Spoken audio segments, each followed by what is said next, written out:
Commissioner of police Sanpreet Singh IPS ఆదేశాల మేరకు mills colony police station పరిధిలోని వెంకట్రామ జంక్షన్ వద్ద అరైవ్ అలైవ్ రోడ్ సేఫ్టీ కార్యక్రమం నిర్వహించారు. ఈ సందర్భంగా ట్రాఫిక్ నియమాలు పాటించకపోవడం వల్ల జరిగే ప్రమాదాలపై ప్రజలకు అవగాహన కల్పించారు. ప్రమాదంలో కుమారుని కోల్పోయిన వడ్డపల్లి సాయి తేజ తల్లి మాట్లాడి బాధను వివరించారు.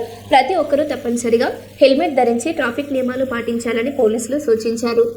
ఫార్మసీలో జాబ్ చేస్తుండే, ఆ నైట్ డ్యూటీలు కూడా ఉంటాయి అన్నట్టు. కాకపోతే మా పాప చేసిన మిస్టేక్ ఏంటంటే హెల్మెట్ పెట్టుకోలేదు.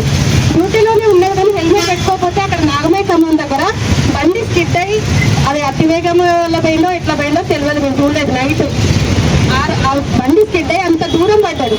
హెల్మెట్ ఉంటే ఆ రోజు మా కొడుకు బ్రతుకు కావచ్చు. పాపం పోలీసు వాళ్ళు అక్కడ మిల్స్కాలనీ దగ్గర కాబట్టి వాళ్ళే హాస్పిటల్ పంపించి చాలా ట్రై చేసింది, అయినా కూడా నా కొడుకు బ్రతకలేదు.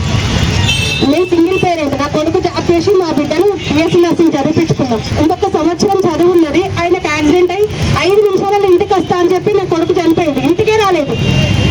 అంత అలాంటి ఒక పరిస్థితి ఎవరికి రావద్దు అని చెప్పి మేము అందరికీ మోటివేషన్ చేస్తున్నాం.